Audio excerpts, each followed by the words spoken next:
Hey everyone, this is John from EastCoastArmory.com, and I'm here today with a model showcase video for this 1/6 scale 2cm Flak 38 anti-aircraft gun.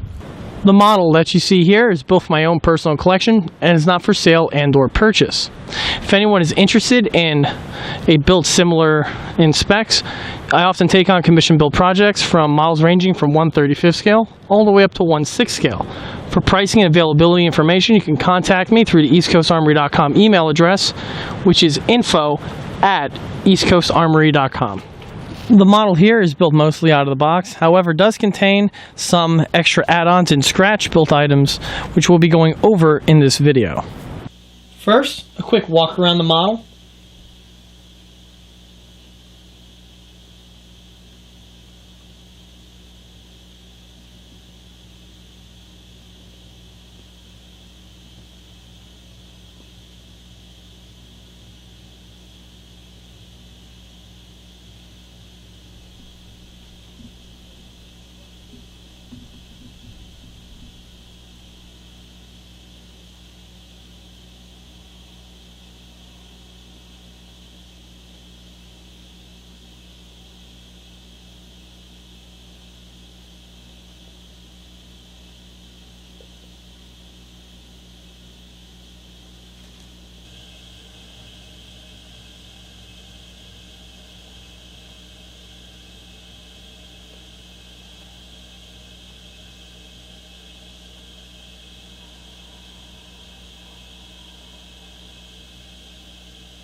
Before we continue with the video, let's go ahead and take a step back to when the model was first started to get a better idea on the kit components as well as what was done to them to improve them. Like the rest of DML's model kits that are in 1/6 scale, the model first was released as a pre-built version, only to be released in kit form a few years later. The kit itself derives from the early production Flak 38, which came out in around 2006, and I believe was part of their 6th anniversary figure set. To start going to the unboxing, on the side we have some shots of the gun unpainted, and it talks about all the various features that the kit has. A quick little painting guide, which has a basic 3-tone German camouflage pattern on it. And as for the box art, they actually do have a box art on this one. Typically on DML 1/6 scale kits, the box art is either just a white background with the kit, the pre-built version of the kit behind the white background with some posterization done to the image. This one here, they actually had a artist create a simple box art of the scene. Opening up the kit, we have here a basic model kit. Here is a pair of instructions. As you can see, it's your typical Dragon style illustrations. You have what the kit contents are, and the parts that are not used are marked in blue. Probably the parts that are marked in blue were the ones from the original kit and the early production release that came out a few years ago. Opening up the instructions, you have your typical style CAD drawings that illustrate how to put the gun together. Now, knowing from my other experiences with DML kits, the instructions are okay. However, there's probably going to be a couple typos here and there, if not a few other mistakes. But more on this as the build progresses. The model itself is molded in the standard DML gray color plastic, which is used on all of their model kits from 1/35 scale and all the other series that they make. The molding quality is adequate. It's enough to build a very basic kit out of the box that does the job. You have some detail here on the diamond plate. Some things that are molded in, like the hinges, are molded in A lot of people tend to replace these with fabricated plastic ones with functional hinges.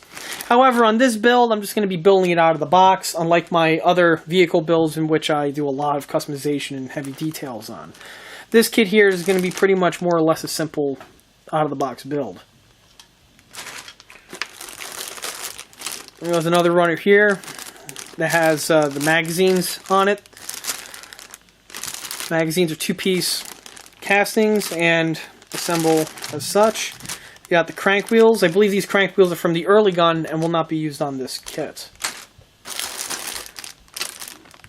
There are 4 versions of this runner. They're just most likely duplicates. This here is the gun mount itself.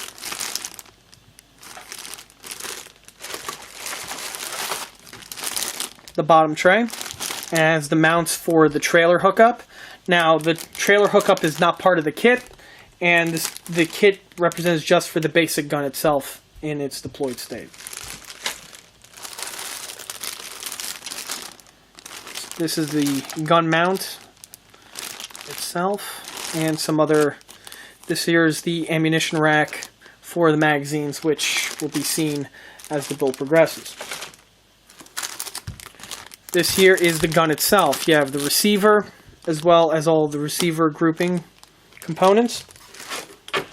And what's a nice feature is that the kit has an aluminum barrel.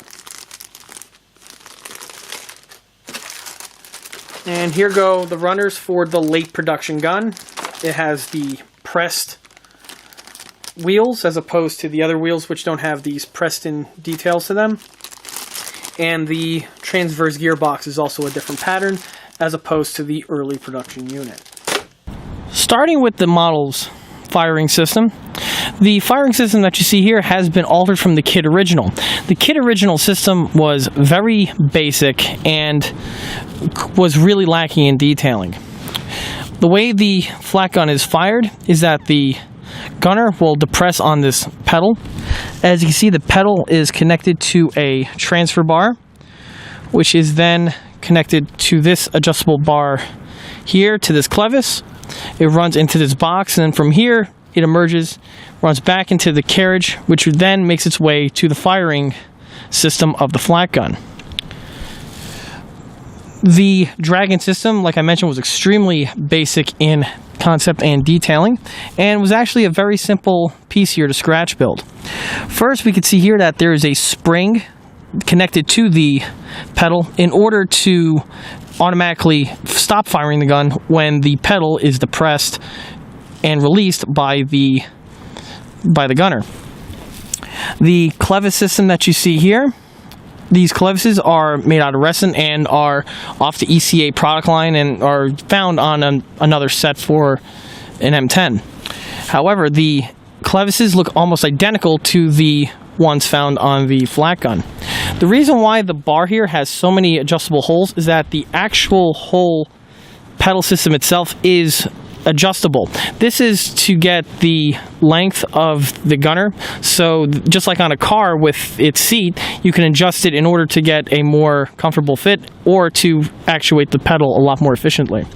Because the piece is adjustable, we can see these notches here, this whole system can slide left and right, and when you do slide it from notch to notch, you simply unpin the bolt here and put it into a corresponding hole on this bar. This little step alone greatly helps the look of the model compared to the kit original.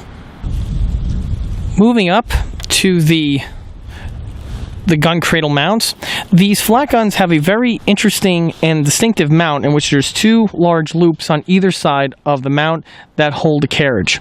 The carriage actually is mounted inside these rings here, and the whole piece can pivot. The reason for this design is so that you have an unobstructed area where on this side here the spent shells can emerge, and on the opposite side you can insert the magazines. On the Dragon kit, the pieces are simply glued in place. Now, in my experience, the glue is a little bit of a weak system in order to mount the piece in place, and for something like this that will take a little bit of stress, specifically if you're going to elevate and depress the gun, nothing beats a real metal fastener.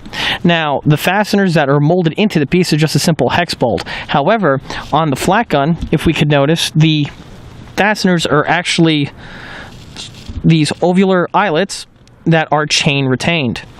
These components here are scratch built. The ovular eyelet is comprised out of a brass tube which is soldered to a micro brass hex bolt. On the opposite end, there is a brass nut that retains it in place.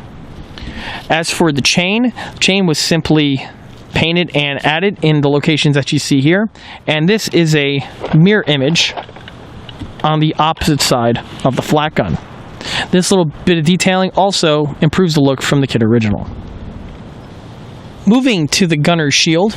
The gunner's shield is another area in which the kit can be improved. As you can see, the shield is in 3 hinge sections. Now, the kit does have molded-in hinges, however, they are very, very soft and are very basic in appearance. On this model here, I went ahead and deleted the molded-in hinge and actually separated the pieces into 3 separate components, as it was on the real gun. In place of the stock hinge, I replaced them with small dollhouse hinges, and they are actually fully functional.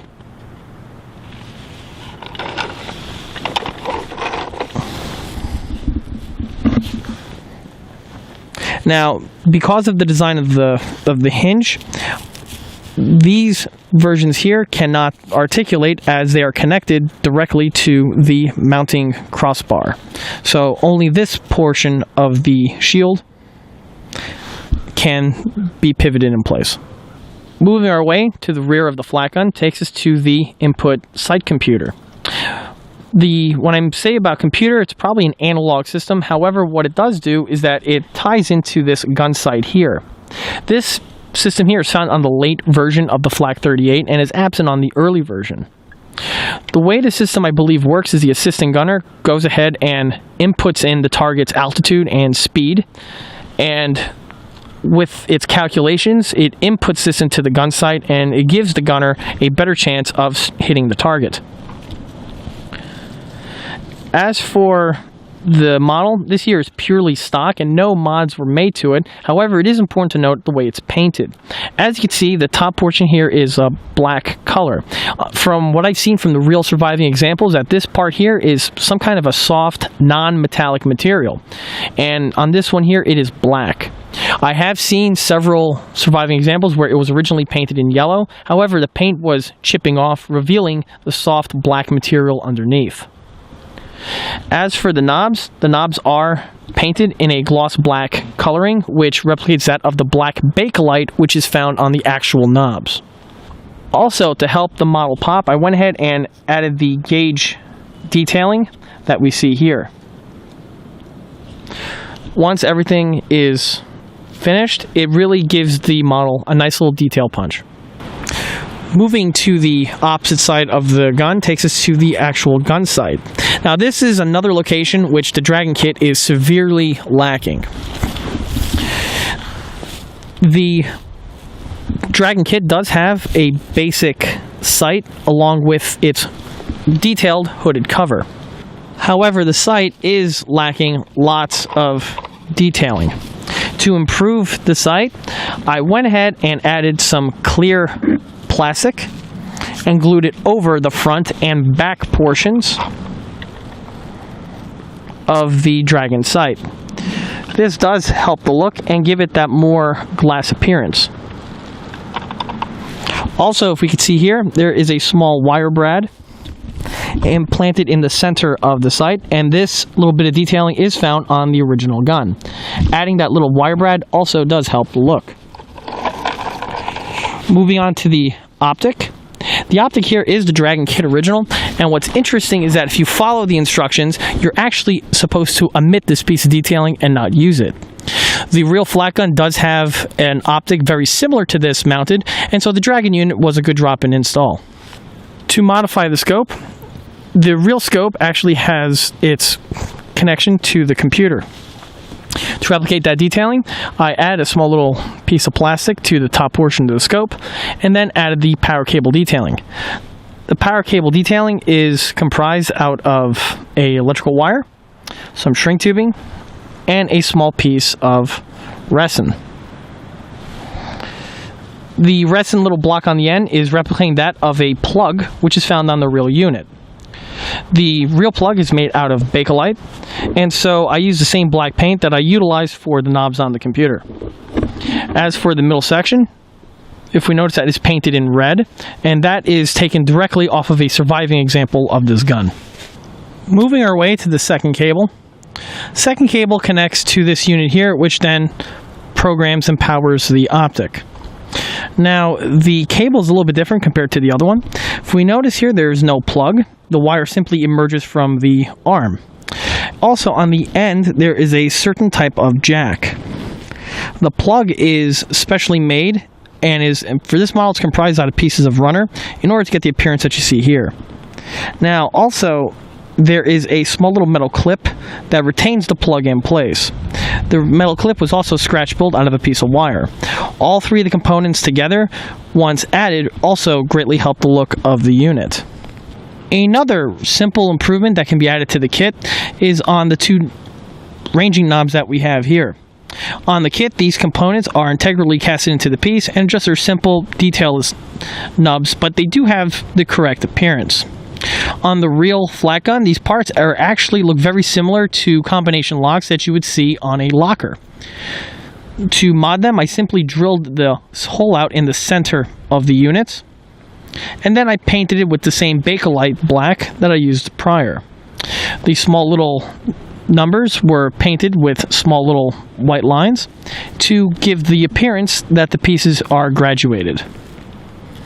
Once the whole system is complete, it greatly helps the look of the model compared to the stock kit original. Some other things as of note is that the kit chair that you see here is all built out of box and can also pivot as it can on the real one. As you can see, the kit is nicely detailed and has all of the adjustment knobs present.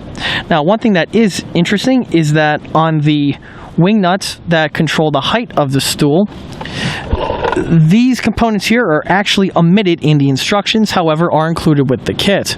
They are a simple addition. You just simply have to drill out the holes a little bit bigger that are molded into the component, and the pieces then are direct install.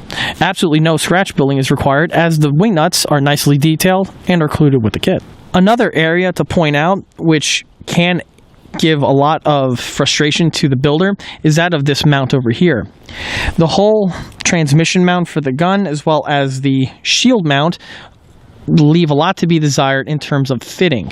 The pieces were not very easy to fit, and the instructions are quite vague, to say the least. In order to get the component in the state that you see here, I had to go ahead and modify the shield in order of removing a certain bit of material in this location here. Once the material was removed, the component was a better fit in the notches. Also, some other tweaks needed to be made to the transmission in order for everything to fit in the way that you see it here on this model. It wasn't impossible, however, it's something to keep in mind if you're working on one of these kits for the first time. Another very important issue to bring up is that of the gun elevation. The kit gun is designed to pivot up and down, and all of its cams and sight is supposed to elevate and depress all in unison. However, with the vagueness of the instructions, making it all operate is very, very difficult. In order to assemble the one I have here, I have a pre-built version of one of these guns, and I was kind of able to backwards engineer it in order to make it assemble. However, since this gun is different from the other version, I still was not able to get it to operate totally flawlessly. The gun will still elevate and depress, however, it's kind of a two-handed operation, as this component here can easily snap. Also, this part here, even though it is connected, doesn't necessarily work all that well, so it has to be moved separately from the rest of the gun.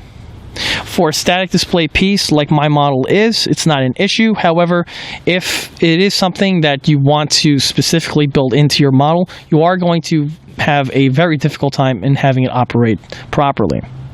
Possibly if I was to build another one, I might be able to figure out what went wrong. However, for this gun here, it's going to be left as is. Moving to the Flak gun itself, the gun is built and comprised completely out of box. This includes the receiver, the barrel, as well as the flash suppressor. One mod that I made to the flash suppressors, though, is I went ahead and drilled out the vented holes as well as the slits. The pieces are molded solid, and with a simple Dremel and a small router bit, greatly help the look of the piece. As for the magazines on this gun here are the standard capacity 20 round Flak 38 mags. Now, the magazines, if we notice, are all unloaded. The kit does contain several rounds of ammunition. However, the rounds are very out of scale and are too small for this caliber of gun. The rounds that the kit come with are injection molded plastic. However, they resemble more of a 50 caliber BMG round as opposed to the 20mm Flak. Now, like I mentioned in the 222 video, panzerwerk.com does offer superbly made CNC brass rounds for the 2cm Flak. These are very nicely done and are a simple addition. You simply paint the rounds and load them into the magazine as you would on the real gun. Now, the follower is not functional. It's just simply glued in place. However, with a little bit of tweaking and a little bit of know-how, you can possibly make the magazines fully functional with a spring. One advantage about this kit is that it gives you a lot of magazines for the weapon. You have in total of 4 20-round magazines. The magazines themselves are adequately detailed and should be suffice for your basic modeling needs. Panzerwerk.com also has resin magazines of the same round count and are slightly better in that they have more accurate slits and holes in them, which are found on the actual units. One feature to bring up with the gun is that of the top cover. The top cover that you see here is separate from the receiver, and the way the kit is designed, you insert a plastic peg into the section here, and the piece is hinged and can open up. This is true on the real firearm in order to get access to all the guts. Unfortunately, it's kind of a dubious feature on this kit here, as the receiver is totally void of any type of interior detailing whatsoever. And the issue comes with when it comes time to loading a magazine. When you try to load in a magazine, the force of the magazine will make this component pop up, and you'll be almost impossible to keep the magazine in its location. As a simple tip, just simply glue the top cover in the down position, and the magazines will have no problem in fitting into the magazine well that we have here. This feature was also found on the pre-built versions, and if your gun is the pre-built one, you can simply add 2 little drops of super glue to hold it down, and it will do the same job. It's an easy retrofit that will not necessarily hurt the look of the gun, and will make inserting of the magazines a lot simpler. Just like I mentioned on the 222 video, the Dragon gun does have a functional dust cover, and like I mentioned on the 222 video, the dust cover is very reminiscent of an AR-15 style port cover and serves the same function. It's a nice little feature that Dragon went ahead and made that component functional in order to display your gun with the component open as it could be in the firing position. As for this box that's located on the side of the gun, this is used to stow extra magazines on a ready rack. So when the weapon is being fired, the loader can simply swap out mags in a quick session. The magazine shelf is actually nicely detailed. It has interior and exterior detailing. On the real gun, this component here is actually the whole carriage on the real firearm is actually pressed sheet metal, and this component here is sheet metal as well. On the real gun, if you notice, there's a hole on the opposite side, and these 2 clips actually hold the piece in place. The way this whole component is installed on the real gun is that the whole shelf locks into tabs and lifts up, and then these 2 snaps here swing down and hold the shelf in place. Another nice feature of the kit is, though, that the gun can rotate. Overall, I'm very happy with the way the model turned out. These Dragon kits are a nice addition to your collection, specifically if you are a 1/35 scale model builder and are getting the 1/6 scale larger bug. Models like this are a nice way to get your feet wet into the 1/6 scale community, in that they're a 1/6 scale model. It's not a pre-built, so you do have to assemble it. It gives you some freedom to super detail and make it your own. And also, it's not nearly as large as, say, the Sherman or the Panzer II, or some of the other 1/6 scale tanks that are on the market. These models here are great for shelf display.